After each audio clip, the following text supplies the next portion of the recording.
Basically, we've been telling them that what we're facing is a quite serious political issue. The standoff between federal member states and the federal government may well paralyze our efforts to help Somalia get back on its feet.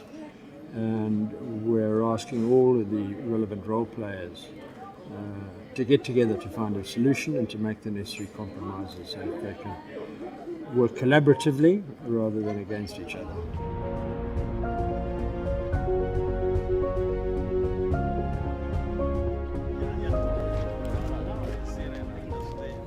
We think it's very important that the elections be held in a credible and acceptable manner in accordance with the rules that they've established, so that the result is accepted.